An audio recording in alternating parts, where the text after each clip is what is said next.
Si Diosdado Peralta ay isang abogado, production assistant, operations supervisor, assistant at senior assistant personnel manager, general manager, barangay councilman, legal consultant, assistant prosecutor, assistant chief, professor, bar reviewer, trial court judge, associate justice, presiding judge, at ang ika-26 na punong mahistrado ng Korte Suprema na nagsilbi mula 2019 hanggang 2021. Pero, sino si Diosdado Peralta? Si Diosdado Peralta ay isinilang sa Lawag, Ilocos Norte noong ika-27 ng Marso taong 1952. Si Diosdado Peralta ay anak ng mag-asawang Elviro Lazo Peralta at Catalina Madarang. Nag-aral siya ng Bachelor of Science in Economics sa Kolehiyo de San Juan de Letran at nagtapos noong 1974. Nag-aral siya ng Bachelor of Laws sa University of Santo Tomas at nagtapos noong 1979. Noong 1980, kumuha siya ng pagsusulit sa bar, kung saan siya ay nakapasa. Matapos makapasa, nagtrabaho siya bilang production assistant sa Cosmos Bottling Corporation mula 1974 hanggang 1975. Pagkatapos, nagtrabaho siya sa Wisdom Management Incorporated bilang operations supervisor mula 1975 hanggang 1979. Matapos magtrabaho sa Wisdom Management Incorporated noong 1979, bumalik siya sa Cosmos Bottling Corporation at nagtrabaho bilang Assistant Personnel Manager mula 1980 hanggang 1982, at kalaunan ay naging Senior Assistant Personnel Manager mula 1982 hanggang 1986. Maliban sa pagiging Senior Assistant Personnel Manager, naging General Manager rin siya sa Ace Agro Development Corporation at naging Barangay Councilman sa Barangay Fairview mula 1982 hanggang 1986. Noong 1981, naging legal consultant siya sa Metro Manila Commission. Siya ay nagsilbi hanggang 1982. Mula 1987 hanggang 1988, naging Assistant City Prosecutor siya ng Lawag City, at Prosecutor ng Lungsod ng Maynila mula 1988 hanggang 1994. Naging Assistant Chief of the Investigation Division rin siya sa Prosecutor's Office sa Maynila noong 1994. Maliban sa pagiging abogado, nagturo rin siya at naging bar reviewer ng civil law sa University of Santo Tomas, Ateneo de Manila, San Beda College, at University of the East.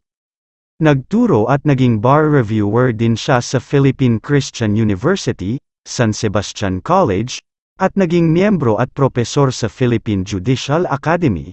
Naging guest lecturer rin siya sa Graduate School of Law sa pamantasan ng Lungsod ng Maynila at San Beda College. Mula 1994 hanggang 2000, naging trial court judge siya ng Quezon City Regional Trial Court, Branch 95, noong ika-14 ng Hunyo taong 2002, itinalaga siya ni Pangulong Gloria Macapagal Arroyo bilang Associate Justice hanggang ika-28 ng Marso taong 2008. At kalaunan ay naging Presiding Judge ng Sandigan Bayan.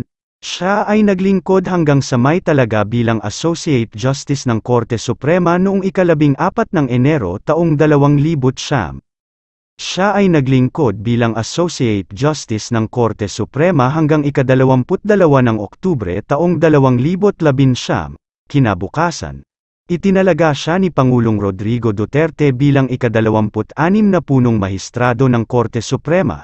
Siya ay naglingkod hanggang ika-27 ng Marso taong 2021. Dahil sa kanyang ipinakitang husay sa paglilingkod, ginawaran siya ng Most Outstanding Prosecutor ng Lungsod ng Maynila noong ika-21 ng Hunyo taong 1971, at noong ika-9 ng Hunyo taong 1974, ginawaran rin siya ng Plaque of Commendation noong ika-11 ng Pebrero taong 1979, at ng Presidential Service Citation noong ika-7 ng Desyembre taong 2000, ng Integrated Bar of the Philippines. Naging Special Centennial Awardee rin siya ng Integrated Bar of the Philippines at Supreme Court of the Philippines noong ika-6 ng Hunyo taong 2001, bilang pagkilala sa kanyang kontribusyon sa larangan ng batas.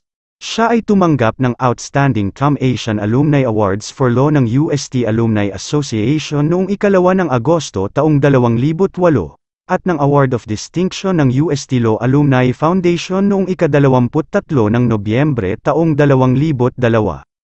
Maliban dito, ginawaran rin siya ng Doctor of Laws, honoris causa, ng Northwestern University sa Lawag City, Ilocos Norte noong 9 ng Abril taong 2010. Sa kasalukuyan ay masaya siyang namumuhay na parang isang pangkaraniwang mamamayan kasama ng kanyang asawa na si Fernandez C. Campos at kanilang 3 anak. Kung kayo ay aking tatanungin, anong masasabi ninyo sa talambuhay na ito, mag-comment lang. So, ayun lamang ang talambuhay natin ngayong araw, sana ay may natutunan kayo.